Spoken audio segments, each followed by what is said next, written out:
السلام علیکم ورحمۃ اللہ وبرکاتہ۔ قال اللہ تبارک و تعالی بعد اعوذ باللہ السمیع العلیم من الشیطان الرجیم وقاتلوہم حتی لا تکون فتنة ویکون الدین کلہ للہ فإن انتہوا فإن اللہ بما یعملون بصیر وإن تولوا فاعلموا ان اللہ مولاکم نعم المولا ونعم النصیر۔ معزز خواتین و حضرات، اللہ ملک العلام رب ذوالجلال والاکرام کی توفیق اور اس ذات بابرکات کے فضل و کرم سے آج بدھ کا دن ہے 29 ربیع الاول 1441 ہجری اور دوسری طرف 27 نومبر 2019 عیسوی، اور ہمارے سبق کا موضوع رب کائنات کی پاکیزہ کتاب قرآن مجید، نواں پارہ، سورہ مبارکہ کا نام الانفال، اور اس سورہ مبارکہ کی 39ویں اور 40ویں آیت مبارکہ۔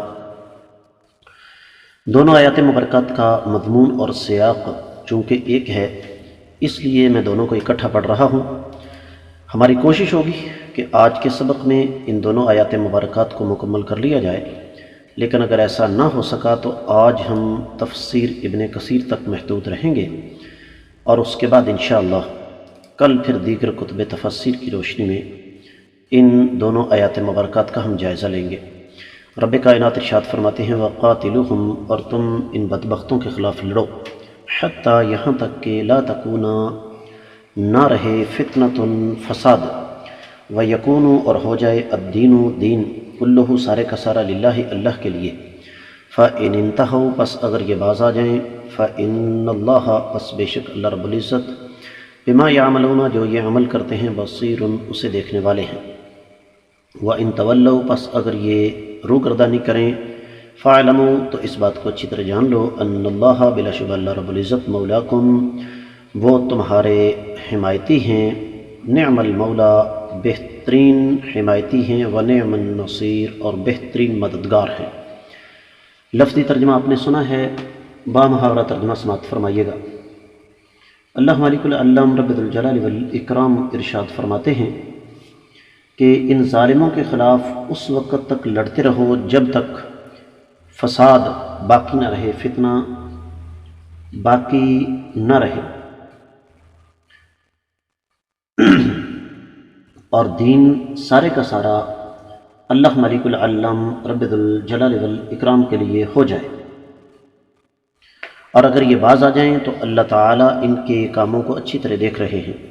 اور اگر یہ منہ پھیرتے ہیں تو اس بات کو اچھی طرح جان لو کہ اللہ تعالیٰ تمہارے حمایتی ہیں، اور اللہ تعالیٰ اچھے حمایتی اور اچھے مددگار ہیں۔ امام ابن کثیر رحمۃ اللہ علیہ نے پہلی آیت مبارکہ کی تفسیر بیان کرتے ہوئے صحیح بخاری سے ایک حدیث بیان کی ہے۔ سیدنا عبداللہ بن عمر رضی اللہ تعالیٰ عنہ، ان کے پاس ایک آدمی آیا اور کہا کہ اللہ رب العزت ارشاد فرماتے ہیں وَإِن طَائِفَتَانِ مِنَ الْمُؤْمِنِينَ اقْتَتَلُوا، اگر ایمان والوں کے دو گروہ آپس میں لڑ پڑیں تو، سورۃ الحجرات کی 9ویں آیت مبارکہ، تو انہوں نے فرمایا کہ ایک ساتھی کہنے لگا کہ اے ابو عبد الرحمن، آپ لڑائی کیوں نہیں کرتے جس طرح اللہ تعالیٰ نے قرآن مجید میں ذکر فرمایا؟ تو فرمایا اے میرے بھتیجے، مجھے یہ بات مت سمجھاؤ، میں اس آیت مبارکہ کو بھی دیکھتا ہوں، اور میرے سامنے دوسری آیت مبارکہ بھی ہے کہ وَمَن يَقْتُلْ مُؤْمِنًا مُتَعَمِّدًا، سورۃ النساء کی 93ویں آیت مبارکہ، کہ جس نے مسلمان کو جان بوجھ کر قتل کیا اس کا ٹھکانہ جہنم ہے۔ تو فرمایا رب کائنات نے تو ہمیں حکم دیا ہے کہ وَقَاتِلُوهُمْ حَتَّى لَا تَكُونَ فِتْنَةٌ، تم کافروں کے خلاف اس وقت تک لڑتے رہو جہاں تک کہ فتنہ باقی نہ رہے۔ تو فرمایا ہم نے کائنات کے امام صلی اللہ علیہ وسلم کے دور میں یہ کام کیا، اسلام محدود تھا، اور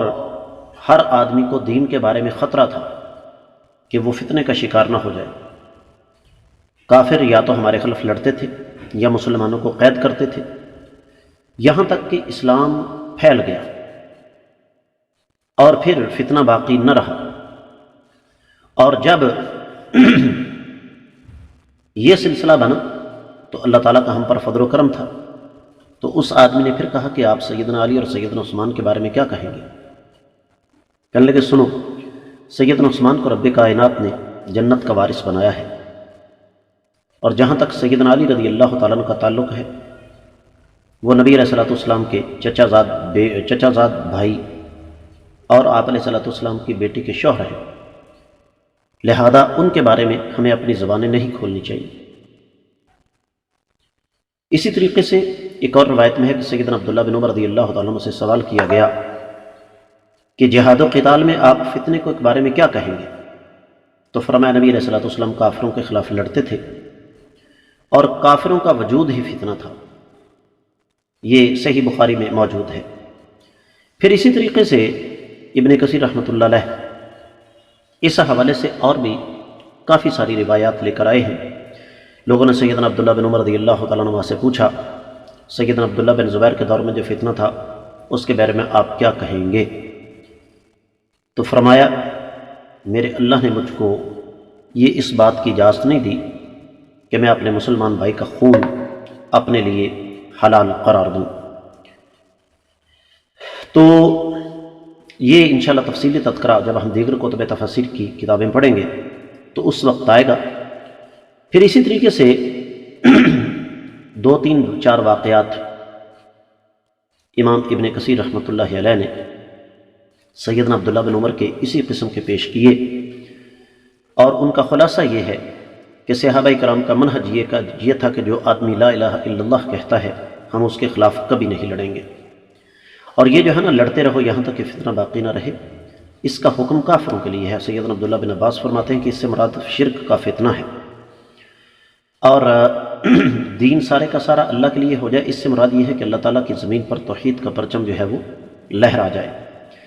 اور پھر نبی کریم صلی اللہ علیہ وسلم کی حدیث صحیح بخاری اور صحیح مسلم سے ابن کثیر رحمۃ اللہ علیہ نے نقل فرمائی ہے، مجھے حکم دیا گیا ہے میں اس وقت تک لوگوں سے لڑتا رہوں یہاں تک کہ وہ لا الہ الا اللہ کہتے، اور اگر وہ اس کا اقرار کر لیں تو ان کے خون اور ان کے مال مجھ سے محفوظ ہو جائیں گے۔ پھر نبی علیہ الصلوۃ والسلام سے سوال کیا گیا، صحیحین کی حدیث ہے، ایک آدمی شجاعت کے لیے لڑتا ہے، ایک آدمی حمیت کے لیے لڑتا ہے، ایک آدمی ریاکاری کے لیے لڑتا ہے، کیا یہ لوگ اللہ کی راہ میں ہیں؟ فرمایا نہیں، جو شخص اللہ کی راہ میں اللہ تعالیٰ کے دین کا کلمہ بلند کرنے کے لیے لڑتا ہے وہ اللہ تعالیٰ کی راہ میں ہے۔ اور جہاں تک اس بات کا تعلق ہے فَإِنِ انْتَهُوا، اگر وہ باز آ جائیں، اس کی تفسیر سورہ توبہ 5ویں آیت مبارکہ ہے، فَإِن تَابُوا وَأَقَامُوا الصَّلَاةَ وَآتَوُا الزَّكَاةَ فَخَلُّوا سَبِيلَهُمْ إِنَّ اللَّهَ غَفُورٌ رَحِيمٌ، اگر یہ توبہ کر لیں، نماز قائم کر لیں، زکوٰۃ ادا کریں، ان کا راستہ چھوڑ دو، اللہ تعالیٰ بخشنے والے مہربان ہیں۔ اور سورہ توبہ ہی کی 11ویں آیت مبارکہ میں فرمایا فَإِخْوَانُكُمْ فِي الدِّينِ، یہ دین میں تمہارے بھائی ہیں۔ تو معزز خواتین و حضرات، یہاں جو بات خصوصی طور پر سمجھنے والی ہے، ابن کثیر رحمۃ اللہ علیہ نے اس آیت مبارکہ کی تفسیر کے اختتام پر وہ واقعہ بیان کیا کہ جب ایک آدمی کو قتل کیا جانے لگا تو اس نے لا الہ الا اللہ کہہ دیا،